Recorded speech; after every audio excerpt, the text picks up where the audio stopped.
your host, Michael Braithwaite. Welcome everyone to another episode of On the Way Home. We have an incredible guest this week. All of our guests are so good and so generous for their time and their expertise.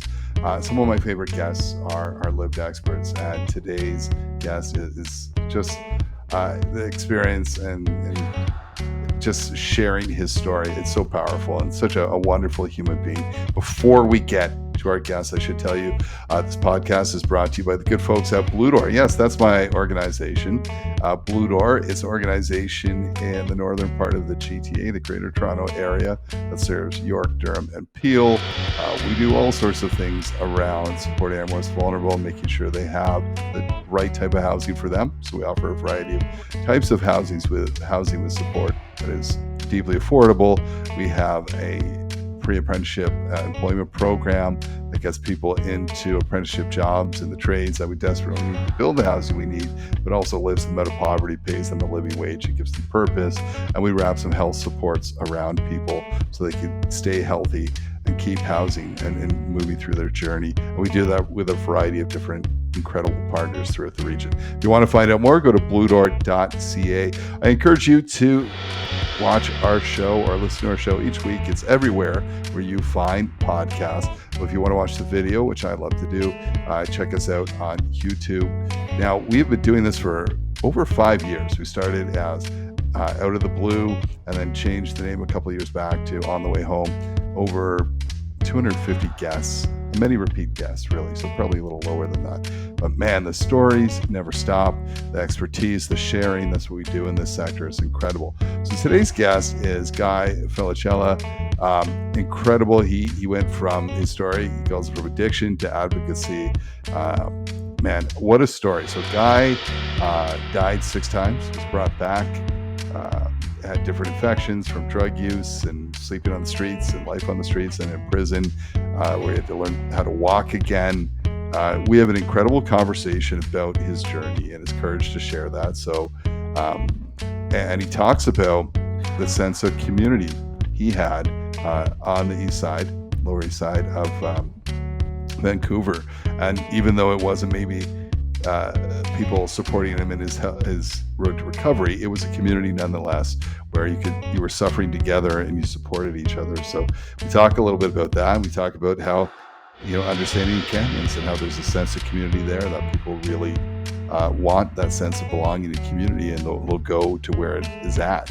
Sometimes that might mean an encampment. We talk about the importance of housing in recovery.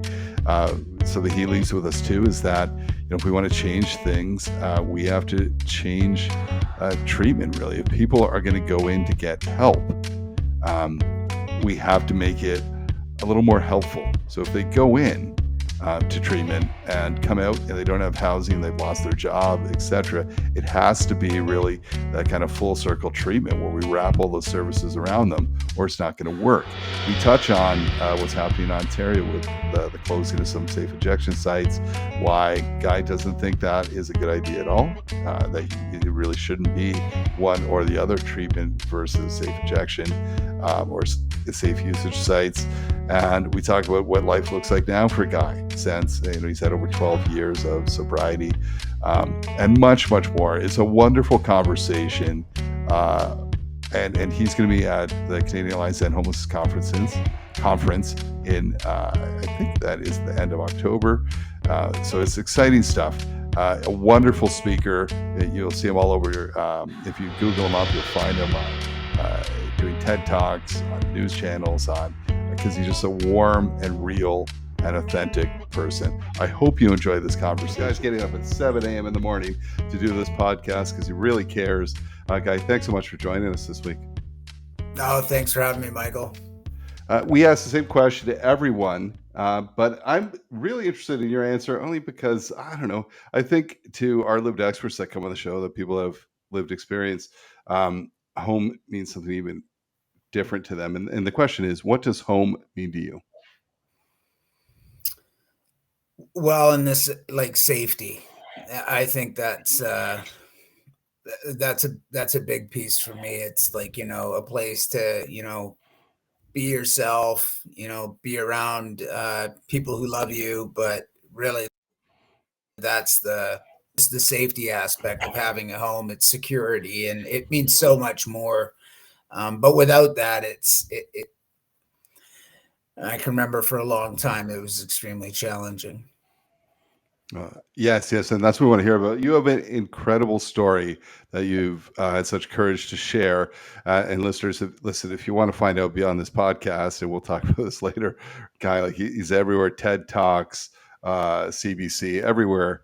And because the story is so powerful and rings, and it just hits home for so many people. Guy, if you can, whatever you're comfortable with, I'd love for you to share your story of what's usually called addiction to advocacy.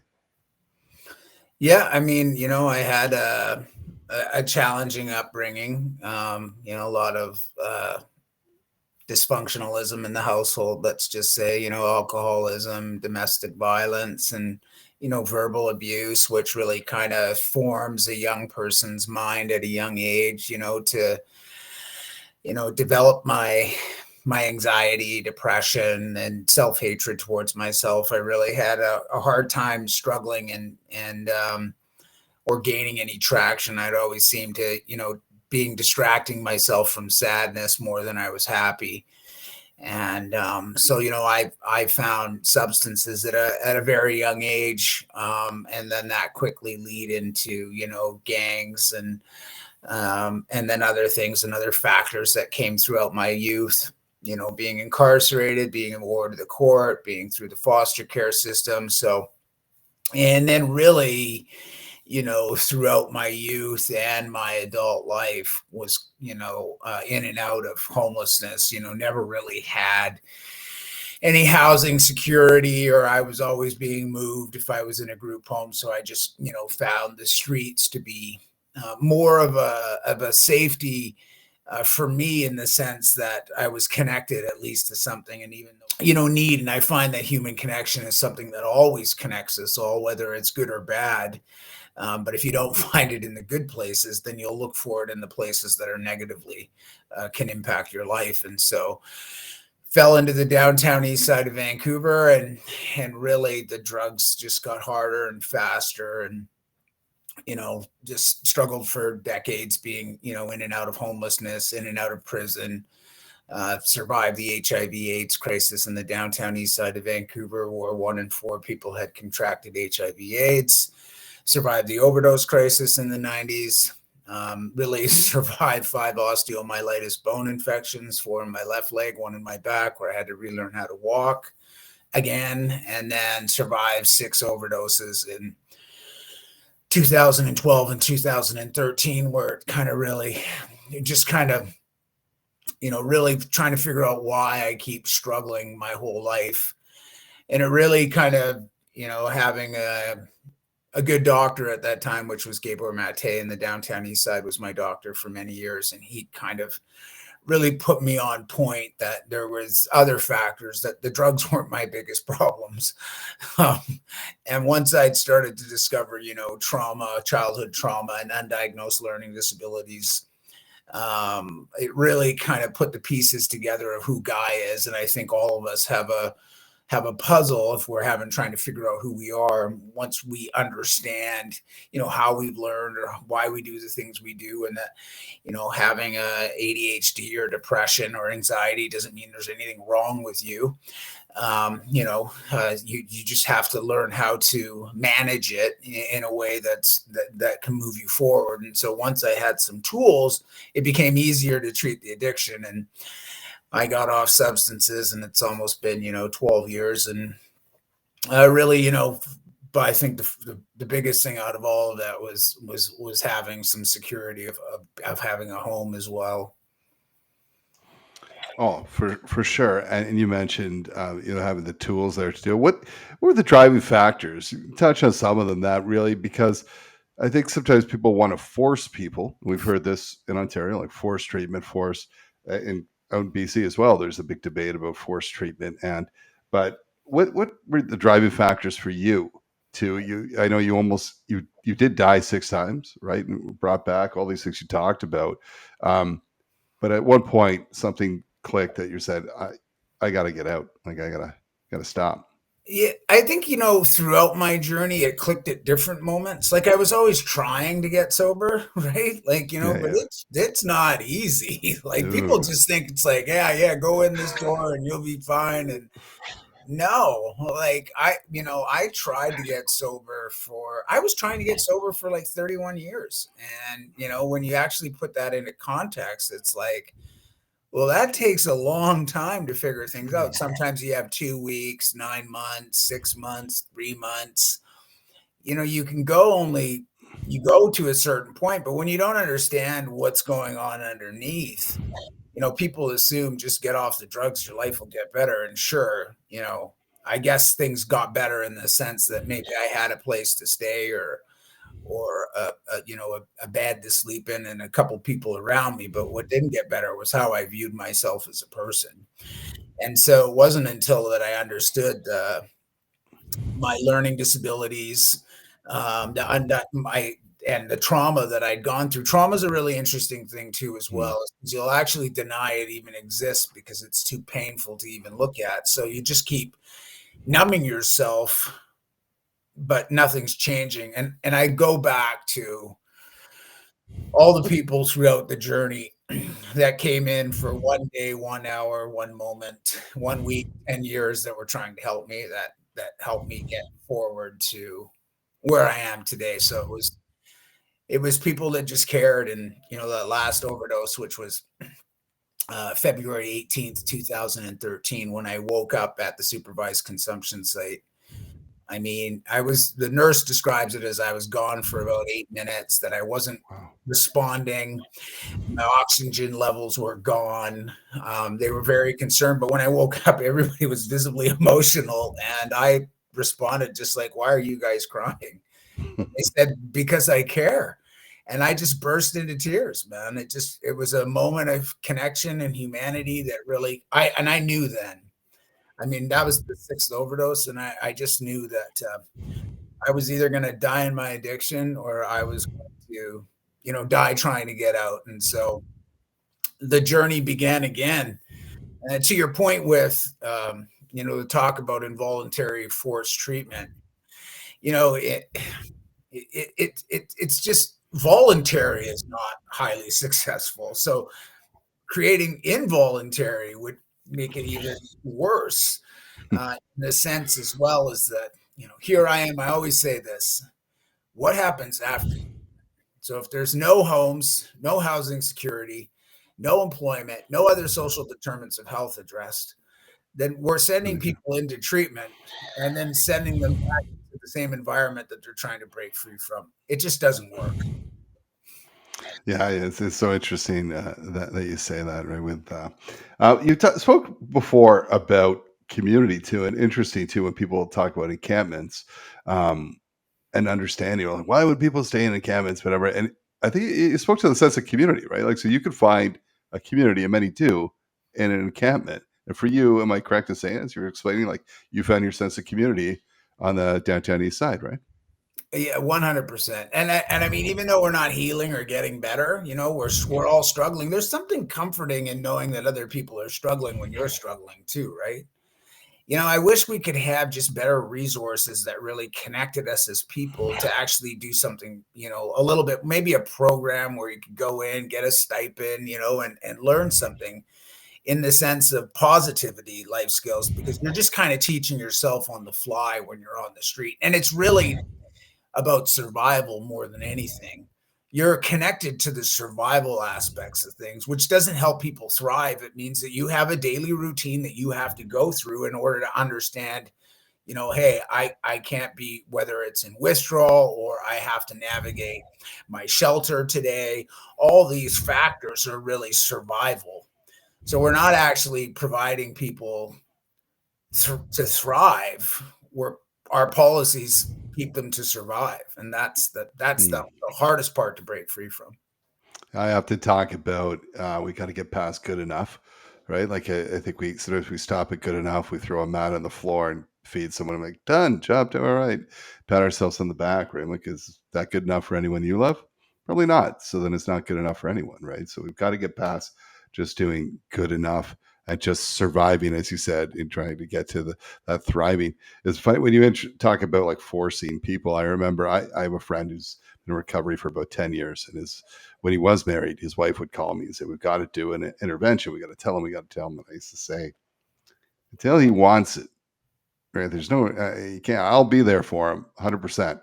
But until he says I'm ready, there's no way I can't put him in a headlock and drag him into. That's not going to work, right?" And sure enough, he got to a point, thankfully, before he's still healthy, and he's been in recovery a long time, right? But he had to get there, and we talk about that now. And he says, absolutely. He said, that wouldn't have worked, right? Until I was ready, and that's tough to watch. I think with people around you who are saying, how can Guy not understand? He's almost killed in fight. How can he not be? But you said it is not A to B journey. It is A to B to back to A, back to it's everyone's journey is a little different, wouldn't you say? Oh, 100%. And two, like, listen, there's not just because there's people trying every day to get sober, they're just not achieving the outcome that they're desired, right? But that doesn't mean that they're not trying. That's how complicated and how challenging it is. So people just think our society, these simple slogans that we hear, we're going to bring your loved ones home drug free, are just that. They're simple, and they show that the lack of fundamentally understanding really addiction at a whole. I mean, that's the thing. If I could just push everybody in through one door, even if they didn't want to go, and be like, don't worry, when you come out the other side, everything's gonna be great. You're gonna have an amazing life. I'd be doing that, but it just doesn't happen. And so, everybody's journey is different. Everybody's path is different. And that's why we need to support all the tools with, harm reduction, recovery services, access to housing security. And then, addiction and mental health cannot be separated from other social determinants of health. It has to be a full continuum of care. Otherwise, afterwards, when you leave treatment, what's left? Like, we have to get people employed. We have to give people the jobs that they're looking for, and not just some, easy scapegoat job that you'll give somebody that doesn't have much education. It's like, we have to actually teach people to make a good living wage so that they can feel progressive to move forward with their lives. And if people don't have that purpose, I mean, listen, it's easier to go backwards than it is to move forwards when there's really nothing that's happening in the sense of a future. We talked about that with some experts from John Howard on this before, that people have been incarcerated. I mean, first of all, even if it's for 6 weeks, you lose your housing, right? Like, they don't hold housing for you, and afterwards, coming out to get housing is impossible. Like, it's just becomes impossible. So what do? You reoffend, right? Like, what am I going to do? Like, what choices do I have right now, that you're creating, right? So we have to do better. It's funny you mentioned the living wage, right? So we have a program at Blue Door where I work that I'm extremely proud of, because we looked at that. I've been a part of, I always say it was part of the problem sometimes, because I was running these programs. We're like, hey, Guy, we've got this great, employment program for you. It's shitty work. The hours are crappy. You're going to get paid really badly, and you're not going to pull yourself out of poverty. But, and then you're like, oh, thanks. And then wonder why it failed. And we run this program that gets people into construction trades where they make living wage, purpose. Look what I built. Look what I did. I was that. And health benefits and everything. And it's a game changer, right? But it's, again, going beyond the good enough, right? Yeah, 100%. And two, like, treatment doesn't guarantee that you're going to have housing afterwards either. It doesn't guarantee either. It doesn't guarantee housing security. So if these things aren't addressed, you know what? We just blame people who use drugs. It's just, listen, that's just the easiest thing to do, because it's easier to blame an individual struggling than it is to change a policy that keeps them struggling. And we could, in Canada, just make it make sense why housing isn't, we treat housing like it's a privilege instead of a human right. And everybody in this country deserves housing. Absolutely. And in your journey, housing's played, I would guess that housing or stable housing has helped you through recovery. Oh God. I mean, you can't, like, you have no home, you can't sleep. Mentally and physically, the most punishing condition I've ever experienced in my life. And I even, listen, even though with all the drugs that I used throughout my life, was more harder it was getting over the physical punishment. I mean, it's physically punishing being homeless. Like you sleep deprived mentally, physically. I mean, my body and my brain has recovered from drug use, but my physical body from sleeping in, tough places and challenging circumstances still runs a toll on my body today. Like that's something that you'll never recuperate. And the health and life expectancy of people who are homeless compared to somebody who has the safety of a home is astronomically different. Like, I mean, you die very early when you struggle with, and it breeds other health complications as well, whether you use drugs or not. I mean, it's that bad. And then you don't start taking care of yourself. You don't have a place to shower, struggling, money, what comes with that? Probably start doing some crime. People work 2 jobs that are homeless even, all these assumptions that people have who are homeless is like that they're drug users. That's incorrect as well. Yeah, 100%. It's incorrect. I mean, when you look at, I think people like to put a label on things, but you're right. I mean, I think when you look at studies of youth homelessness, number one thing that leads to youth homelessness is family dysfunction, right? Like your family blows up, either abuse, verbal, something happening.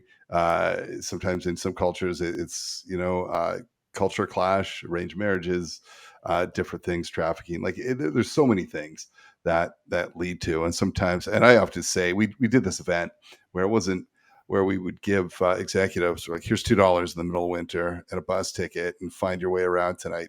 And they'd come back and they didn't sleep well, or and they all thought they could beat the system, and they never do. And this is like the police chief, mayors is great. They come back like, I feel like garbage. I'm like, all right, that's one night. Like, imagine if you did that every night, what your mental state and your physical state would be like. And would you self-medicate if you could, right? Like, just to try and get by another night. And they start, I love those where it really hits home for them, where they're like, wow, that was incredible. And that was tough. And I remember also, I stayed, we have out of the cold programs and they save lives. Don't love them. We could do better. Like I no, I do love them, but I think we could do better. But I remember I was sleeping on a mat. I went in one night and I slept on this mat, and they had the TV blasting. I look around, all these guys are sleeping, and I said to the team, I'm like, how are they sleeping through this? They're saying, they said, Mike, if you slept in like a hallway, slept leaning against the wall, slept outside, like you can sleep anywhere. Like they get it when they can, right? And just you ask any shift worker, even who has a house, like shift working, when you mess with your sleep and you don't get a good, like what it does to you mentally and physically, you're 100% right. It just breaks you down. Eh?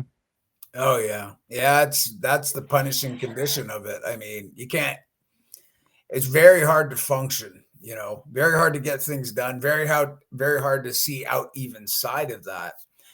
And so I mean, for me, I'm always,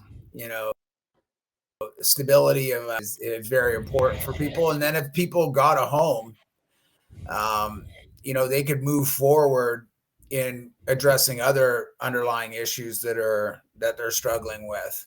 And it would be nice to know if people did have a home as well, or had a home before, and then were able to go to treatment and access those services while having their home stability there, right? That is probably the first and foremost thing that we need to look at. Yeah, I just was looking at Dr. Andrew Pizzari. So they just opened up 90 Done in Toronto. Fred Victor will run it. Social medicine is really cool. 51 beds, treatment, longer term housing. Really, and Dr. Pizzari is like, he's the best, man. Like he really gets this stuff. And he was talking about, it's drop in the bucket, but it's a start to prove this stuff works. And he was talking about, listen, even if you don't care about saving lives, he was going on about, you're going to save a ton of money.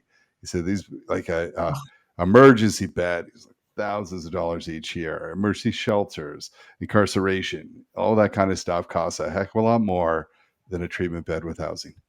Oh, 100%. Like, I mean, I don't know. I mean, I think for 1 year in prison per inmate is like over $150,000. I mean, I'm just like, can't we just give them a home?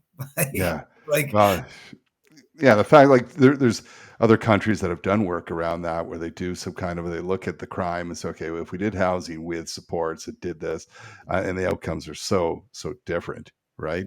And cost effective as well. So you went from you know, dying for the sixth time, coming out, moving forward, when did the advocacy piece, when you're like, oh shit, people want to hear my story? Like, when did that happen?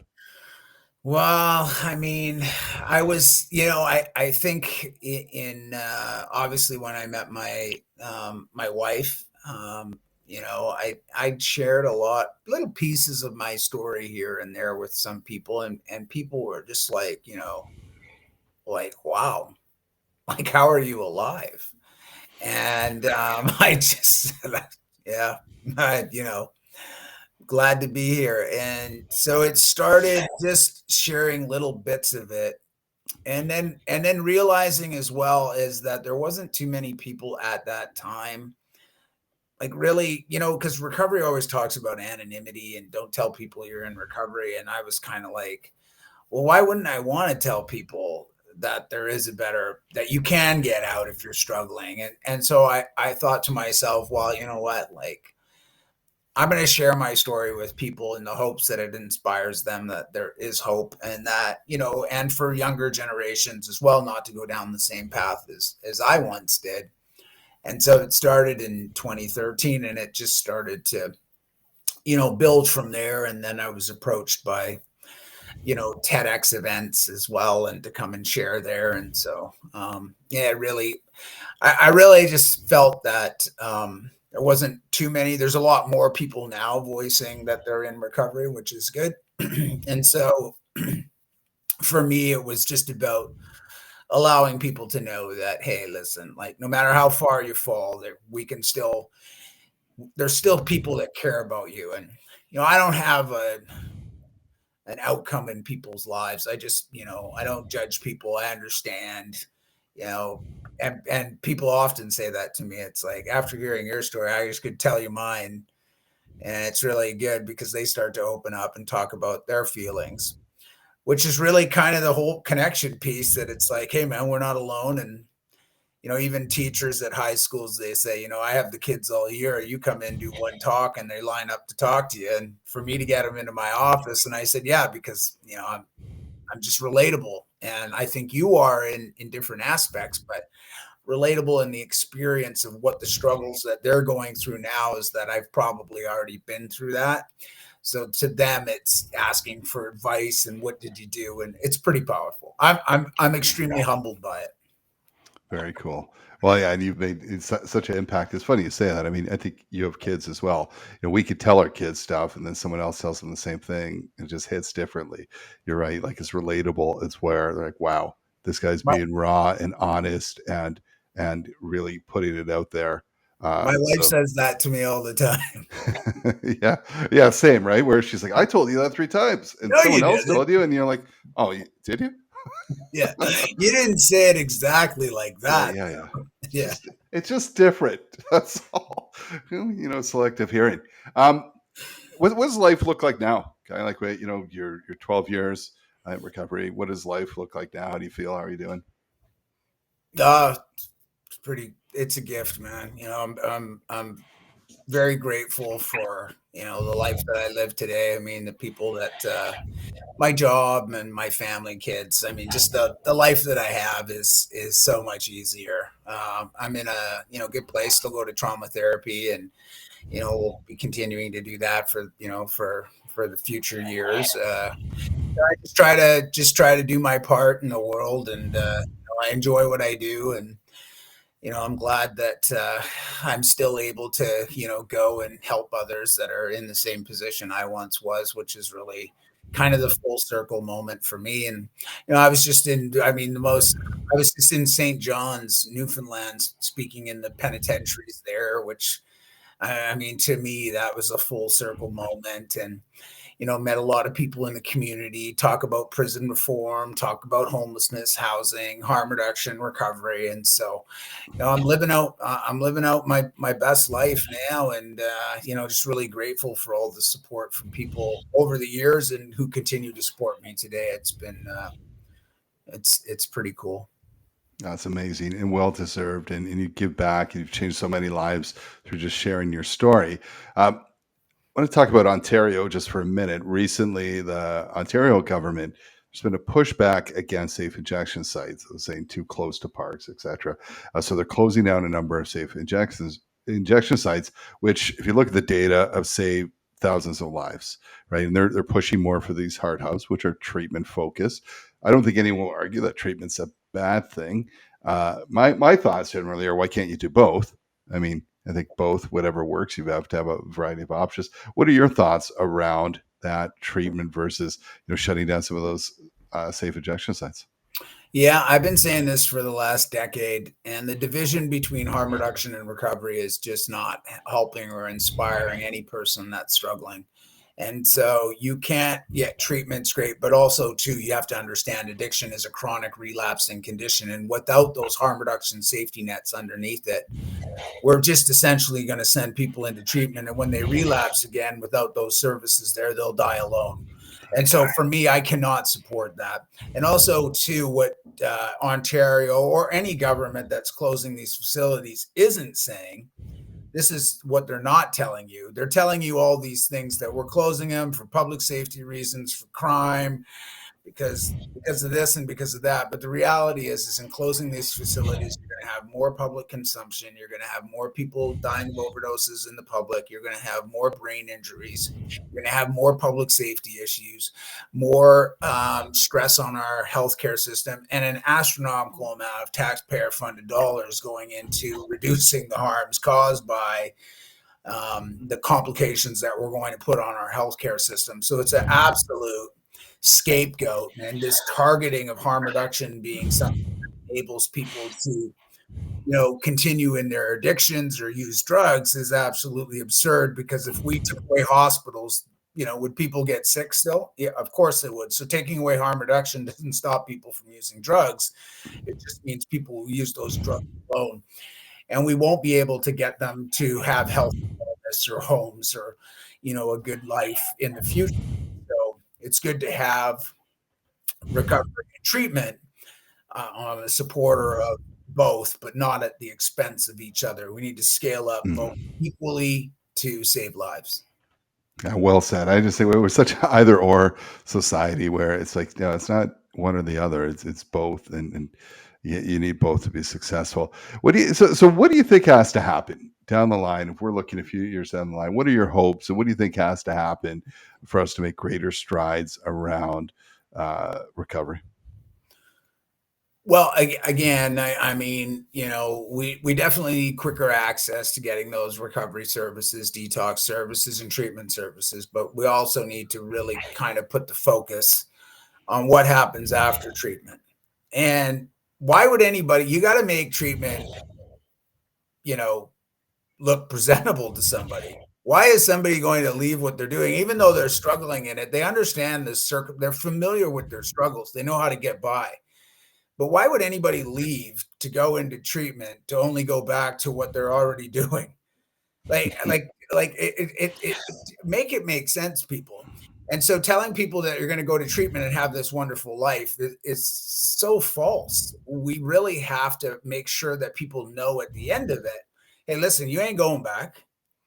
We're going to help you. We're going to do everything we can to support you, to get you on your feet. It needs to be somewhat like a 5-year supportive plan. And that can also mean incentives from, government services, where people are above the poverty line, not struggling, not grinding, and having access to jobs. But until we do that, we're going to see a lot of people just revert back to their old stuff, because it's too hard to move forward. Look, you can't get a place to live because you have 55 convictions on your criminal record, Yeah. right? Either then. So we want people to get better, but then we pull them back with this big rope and say, wait a minute, you've done all these things in your past. Listen, we have to, if we're serious about really changing society, and structural societal issues need to change. Not just the person, but us as people have to change. Absolutely. Well said. It's interesting. We recently in Aurora, Ontario, there was going to be a men's new emergency housing shelter put up. Just a change of, and where it is right now, where we operated, it's in the middle of nowhere, and it was going to kind of go into more of a smaller town. And I remember the question about, do you do police checks on people coming in? This Well, no, of course not. Why would we do police checks, right? I mean, and so what if it's housing for all? It's got to be for all, not for some that we select. Um, Guy, thank you so much for all you do, for your time. For folks wanting to see more of you, you will be one of the keynotes at the Canadian Alliance to End Homelessness in November, which is incredible. That's in Ottawa this year. So I encourage people to go out and to see you speak. And listen, if you ever want a little bit of a change in career, I don't know if people have told you, you could be a Mark Messier's stunt double for sure. For sure. I was like, see, yeah, Mark Messier, a Canadian here, another Canadian hero, just like you, Guy. Thank you so much for all you do. Thank you for your time, and thank you for the impact you're making. Hey, thanks, Michael. Have a great day.